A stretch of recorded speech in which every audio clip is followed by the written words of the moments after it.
Welcome back to Rise 360. From Blue Ivy and Northwest to Siri Cruz and Harper Beckham, the children of our favorite stars are bringing the fashion. And here with more on what's hot and what's not for the little star in your life is the CEO of Little by Little, Donnette Lyttle. Welcome to the show. Thank you so much. Thank you for having me. Oh, it's great for you to be here because I see all these little celebrity kids all over the place, but with, famous parents like Beyonce and Jay-Z and Kim Kardashian, where do they even find time to make their kids so fashionable?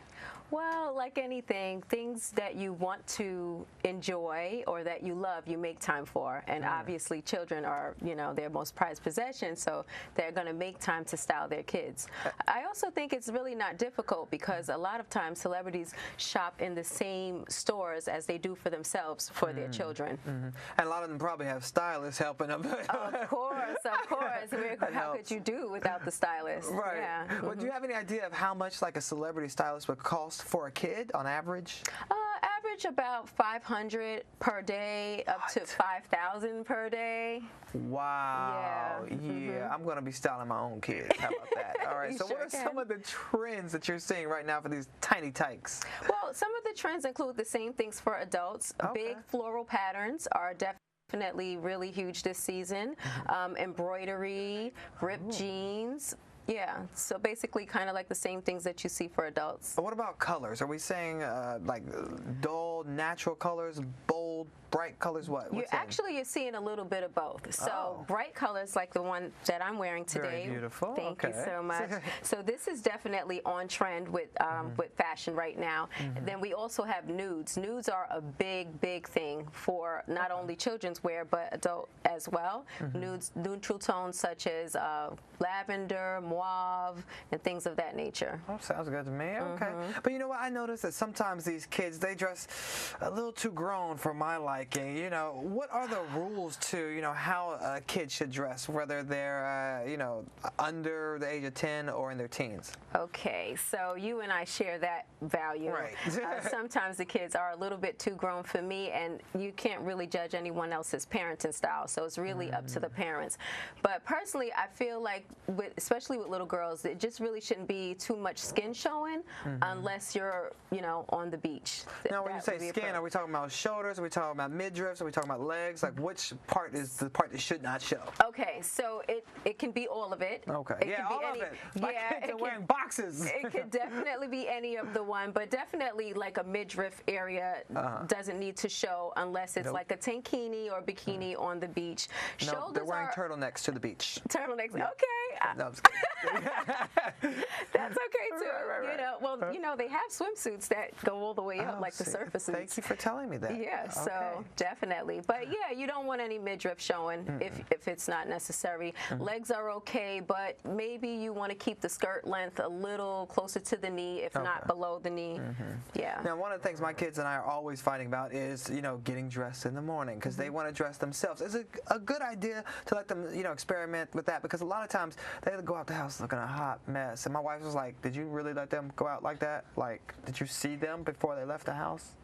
Well, I'm going to say absolutely. You should definitely let your children explore their own self of style, their sense of style, because that's important for who they are as an individual, and it's important for their self-esteem. So it's very important to allow the kids to pick out their own clothes and, be a part of that process.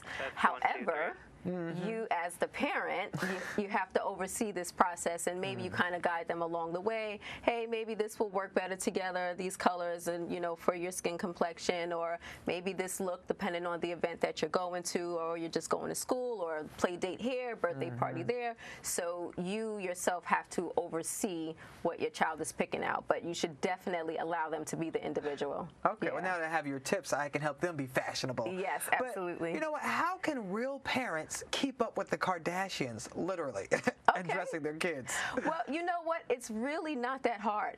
So you know, celebrities maybe can afford to pay $500 to $5,000 per day, but there are a lot of department stores that offer personal shopping. So maybe you start with personal shopping before hiring your high-budget stylist. So there are people like in Bloomingdale's, Macy's, Lord & Taylor that will take you around the store and take your child around the store and help you, guide you to pick out items for your child. And how much are we talking for that? That's free. Oh, wait, it's free? It's free. That's what I'm saying. What? Yeah, it's a free and they service. will take us around? And they will take you around. They have personal shoppers. Yeah. So, okay, I'm definitely doing that the next time I take my kids shopping. Yeah. Start that way, and then, you know, work your way up. Does Walmart have a personal shopper? No, maybe not. Okay. We'll move on then. Sorry. Yeah, I don't think so. All right, and you also have a lot of fashionable clothes in your boutique shop, Little by Little, right? I absolutely do. So you can definitely shop with me for fashionable items as well. I can't say that it's a look for less, though, to be honest, because Little by Little is a high-end children's wear line. We sell couture and ready-to-wear children's garments. So we're using leather, we're using silk, we're using embroidered, hand-embroidered things that, you know, have been sent out for beading. So our garments are, you know, really up there as well. Now, for people who aren't celebrities, how popular are high-end garments for children? Because they're just going to grow out of them in a few weeks, few months. That's true, but, you know, it's up to each parent. You know, some parents, as even celebrities, they will not buy the high-end things for that very reason. You know, not every parent wants to spend on Gucci and Dolce & Gabbana, and some parents do, even if they can't afford it. Sometimes the fashion or the line is just something to aspire to, you know, and then there's that time where they want to just be practical, and Gap works out fine, Old Navy works out fine. So are there statement pieces that if people are going to go high-end, they can buy from your store that will last a lot longer than, say, for example, one pair of pants? Absolutely. So with me being a parent myself, one thing that I stressed was being resourceful, right? So like I'll have a vest that is reversible, so it's mohair fur. 2 looks for one. Absolutely. I like that. Two looks for one. So you get the reversible vest, which is fur on the outside and lined with jacquard on the inside, so you're able to wear it both ways and maximize it. Then the other thing is you can buy it a little larger, so it's like a hip length type of vest. And as the child grows, it just becomes a little more waist length, and then maybe a little bit high-waisted, a little more cropped for that look. So you can definitely, you know, buy a little larger and grow into it. But then there are other looks that really should just be fit and tailored to your child, depending on, again, the event. So a vest is fun. They can wear it to school or wear it to a play date or whatever. However, if you're going for like a wedding or red carpet, you need it to fit perfectly. And when you're spending that type of money, you want it to fit and look perfect as if it was tailored to your child. So, well, what about accessories? Do you offer accessories? Because those are like, you get your kid a purse, that can last forever, right? Right. So we do offer accessories. We have fur pieces, like a scarf, maybe a fur scarf, headband, hat, and things of that nature, which obviously you keep for a long time and then pass. I don't know about in, you know, your family, if you know anyone, but in my time, my generation, we would often pass clothing along. Girl, we do that every day. You better go look in your sister's drawer for them pants. They fit you too. Exactly. So yeah, we definitely pass pieces along, and almost like heirlooms. You want to keep it in the family. Okay, great. Well, thank you so much. I'm glad you hit this to all these celebrity kids. I'm going to have my kids walking around stylish. Great. Thank you so much. Awesome. Thank you. And we'll check you out. Where can we go to find your Little by Little shop? LittleByLittle.com. So that's the first little like small and last little like my last name. LittleByLittle.com. Okay, Little with a Y. All right. Thank you so much. All right.